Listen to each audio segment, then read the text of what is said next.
राजा क्या सिंहासन। हाड़ो थी गुलाल और आज मैं कृषि क्षेत्र में एक संस्थान से उपज नाम से उपज जो कृषि का क्षेत्र में बच्चा को भविष्य सुधार रहे और इस संस्थान ने पिछले साल 1 साल हो जाए तो परिणाम पिछले साल भी जोरदार दिया। मगर आज इस संस्थान की कुछ विशेष बताई क्योंकि स्टूडेंट ने जानकारी जरूरी है। कृषि का क्षेत्र में भी बच्चा आगे बढ़े कई अपॉर्चुनिटी से बच्चा ताई कैसे कैसे फील्ड में जा सके तो कृषि क्षेत्र में ही उपज क्लासेस का डायरेक्टर महोदय गणेश जी सर से विशेष बातचीत करेंगे। गणेश जी सर संस्थान मनमान है मगर बच्चा आपका संस्थान में पढ़वा क्यों कारण का ही। नमस्कार सभी को।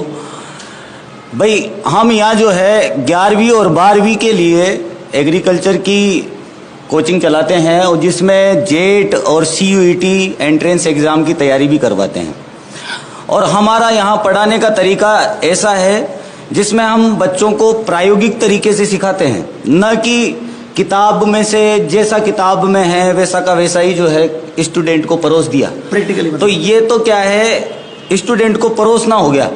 और ये चीज़ तो हम भी पढ़ सकते हैं। यहाँ कोटा में एग्रीकल्चर वाले टीचर जो है खुद तैयारी कर रहे हैं, मतलब खुद पढ़ रहे हैं, खुद ही लिख रहे हैं। बस बच्चा जो आता है और गधे की तरह ज्ञान को ढोके रूम पे ले जाता है, फिर दूसरे दिन आता है, फिर दूसरे दिन यही काम।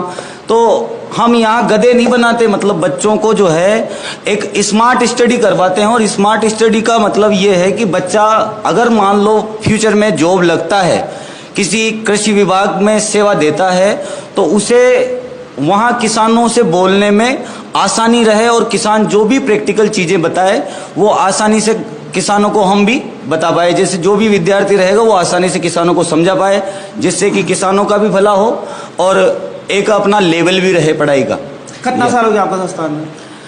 हमारे संस्थान को हमने 2016 में दूसरे नाम से ओपन किया था, कृषि जगत कैरियर इंस्टीट्यूट के नाम से, जिसका नाम हमने अब बदल करके जो उपज कैरियर इंस्टीट्यूट कर दिया। और पिछले 7 साल 8 साल से हम जो है कृषि क्षेत्र में इतने ज़बरदस्त रिजल्ट दे रहे हैं, पर आपके माध्यम से ही प्रचार का मौका मिल रहा है। पहले हमने इतना ज़्यादा इसका प्रचार किया नहीं है।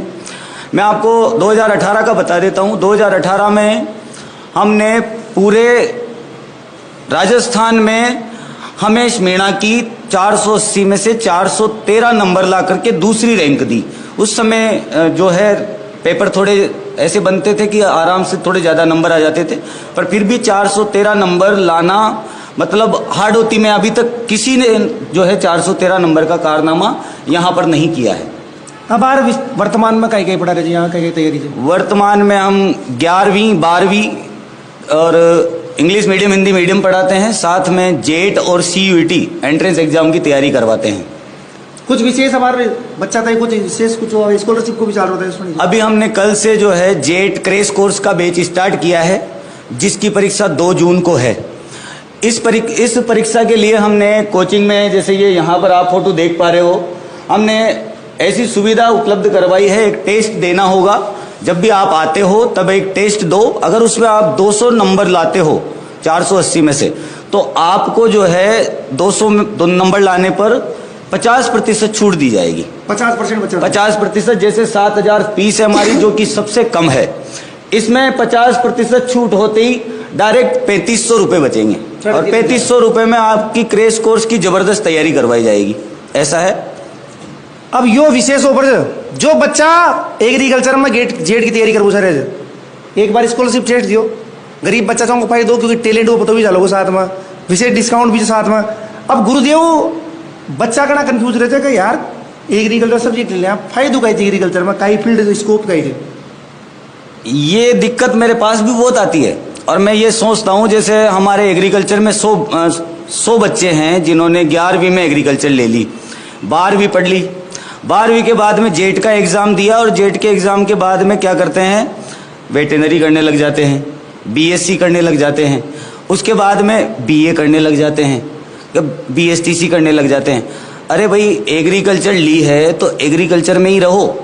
एग्रीकल्चर में पढ़ने के बाद में अगर आप इसमें आगे तक पढ़ते हो तो इसमें ARS सबसे बड़ी पोस्ट है, ARO है, AARO है, एग्रीकल्चर सुपरवाइजर है, उसके बाद में AAO की पोस्ट है। ये तो राजस्थान गवर्नमेंट की पोस्ट हो ही गई। साथ में बैंक में एक AFO चाहिए और हर तहसील स्तर पर बैंक होती है, कस्बा स्तर पर बैंक होती है। अभी तक भी जो है वहाँ पर कृषि के क्षेत्र के लिए जैसे जो KCC करते हैं ऐसे अधिकारी उपलब्ध नहीं हैं। तो अगर इससे करेंगे तो ज़्यादा से ज़्यादा जो है एग्रीकल्चर वाले बच्चे जॉब लगेंगे। अगर मान लो एग्रीकल्चर वाले बच्चे छोड़ देंगे तो जो नीट की तैयारी करते हैं वो बच्चे ICR का देकर के कॉलेजों में दाखिला लेंगे।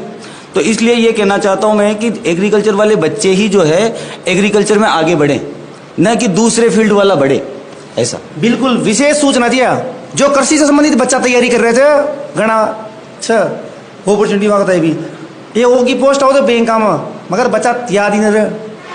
12th में एग्रीकल्चर ले ली, कृषि परीक्षा के अलावा दूसरी तैयारी न कर तो घनी पोस्ट आ जाए। गुरुजी ने बताई विशेष जानकारी की तक नहीं। एक बार गुरुजी बच्चा से कहेगा आपको संदेश दी।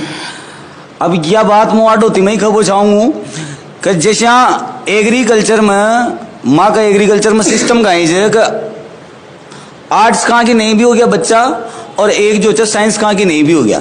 तो बच्चा से विनम्र निवेदन है कि पढ़ाई करता समय बिल्कुल समझदारी के साथ पढ़ाई करनी है। पढ़ाई ऐसा न करनी कि बस लाग रहा किताबा नहीं रटबा में 90 रुपए की किताब के लेकर 9,000 रुपए की कोचिंग आप दे रहा है। अतना ही दो कोचिंग में भी जितना कि वास्तव में वो पढ़ाई करा रहा है। ठीक है, बाकी अच्छे मन लगा पढ़ो, खूब पढ़ो। ये जैसा लाइब्रेरी भी जाओ से था सब जगह कोचिंगा भी कर रहा है। तो घर गाँव को पीसो कम से कम बगड़े और आपन जो है घर गाँव को नाम रोशन करा और गाँव को नाम भी रोशन करा और देश को नाम भी रोशन करा। गांव को नाम रोशन करो, देश को नाम रोशन करो, आगे बढ़ो। और एग्रीकल्चर का फील्ड में भी देश को नाम हासिल होनी चाहिए, क्योंकि कृषि का क्षेत्र में कृषि प्रधान देश ही से भारत आपनो और कृषि में आगे बढ़ेगा तो अपना देश और उन्नति करो। विशेष इंटरव्यू सर को जानकारी ली डिजिटल सिस्टम से पूरा और वे बाकी तो था ना पूरी जानकारी से बताई दी तक। मुहाड़ो गोलाल कोटा की धरती पर मौजूद छू। जय हिंद, जय भारत, धन्यवाद।